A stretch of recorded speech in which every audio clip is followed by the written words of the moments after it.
Good morning दोस्तों। आज हम आर्टिकल 267 कंटिजेंसी फंड ये पढ़ेंगे। ये पार्ट 12 फाइनेंस प्रॉपर्टी और कॉन्ट्रैक्ट्स एंड सूट्स वाला पार्ट हम पढ़ रहे हैं। तो क्या है इस आर्टिकल में? तो कंटिजेंसी का मतलब क्या होता है? देखो, कंटिजेंसी का मतलब होता है इमरजेंसी। अब ये फंड है तो मतलब इसमें फंड में पैसा होगा तो ये किसी पर्पज़ के लिए यूज़ होगा। तो इमरजेंसी में जब भी ज़रूरत पड़ेगी, फ्लड आ गया, अर्थक्वेक आ गया, तो वहाँ पे सरकार इसमें जो पैसा रखा है वो यूज़ करती है। इस आर्टिकल में क्या बताया गया है वो पढ़ लेते हैं, उसके बाद मैं आपको इसमें जो भी पॉइंट होंगे वो सिंपल वे में बताने की कोशिश करूँगा।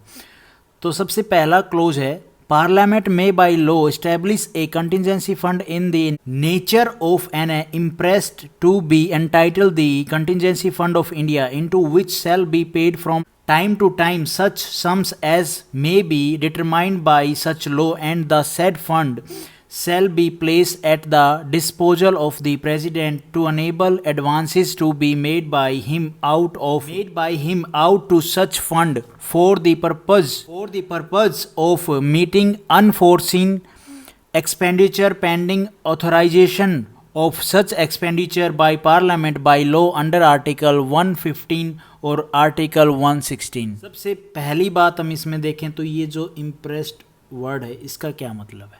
इसका मतलब है एडवांस। एडवांस में पैसा आपने कहीं पे रख दिया, आपको ज़रूरत पड़ी तो आपने ले लिया और उसी पे फिर एडवांस में आपने पैसा उसमें रख दिया कि दोबारा ज़रूरत पड़ेगी तो फिर दोबारा ले लेंगे।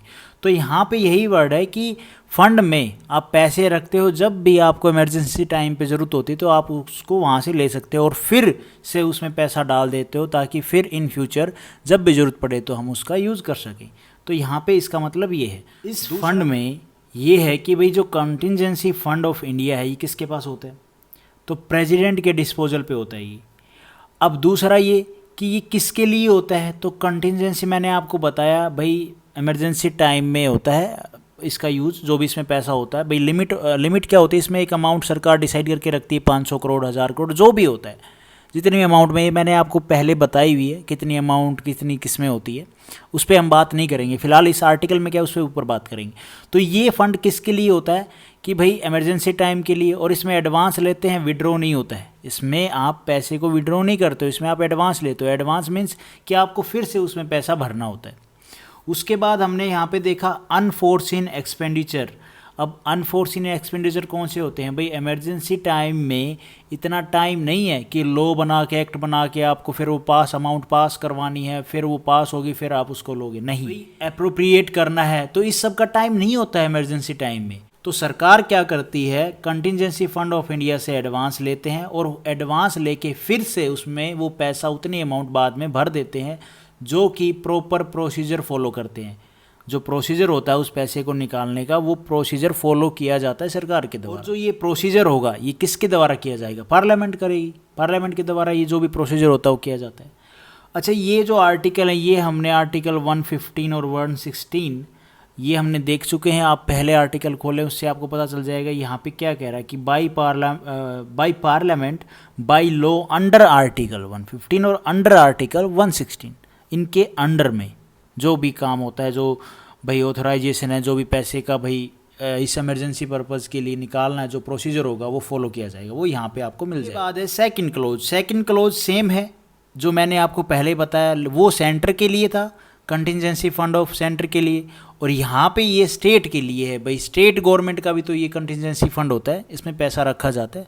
तो सेम बात है, वहाँ पे प्रेसिडेंट का रूल काम चल रहा है डिस्पोजल के लिए, यहाँ पे गवर्नर साहब काम करेंगे इस कंटिजेंसी फंड के लिए। तो क्या है, एक बार थ्योरी है, फटाफट देख लेते हैं, और वो बाकी सारी बातें तो सेम ही है। The legislature of a state may by law establish a contingency fund in the nature of an imprest to be entitled the contingency fund of the state की बात हो रही है, into which shall be paid from time to time such sums as may be determined by such law, and the said fund shall be placed at the disposal of the governor of the state to enable advances to be made by him out of such funds for the purposes of meeting unforeseen expenditure pending authorization of such expenditure by the legislature of the state by law under article 205 और 206। ये article के under में आप देखोगे तो आपको पता चलेगा क्या प्रोसीजर होता है इस पैसे को निकालने का। स्टेट का जो इमरजेंसी पर्पज़ के लिए जो ये फ़ंड बनाया गया है कंटिजेंसी, इसमें भाई किस तरह से क्या प्रोसीजर फॉलो करता है स्टेट, पैसा निकालता है जब इस चीज़ को पैसे को यूज़ करना होता है और किस तरह से इसको भरता है। तो यही सेम बातें थी इस आर्टिकल में, पीछे वाले क्लोज में और इस क्लोज में। वहाँ पे वो सेंटर की बात कर रहा है, यहाँ पे स्टेट की बात कर रहा है। तो यही था हमारा article 267। Thank you for watching this video आपको अगर थोड़ी सी भी ये लगे कि हाँ ठीक है, समझ में आई थोड़ी सी बेसिक सी बात, तो वीडियो को लाइक करना और चैनल पे नए हो तो भाई सब्सक्राइब करना।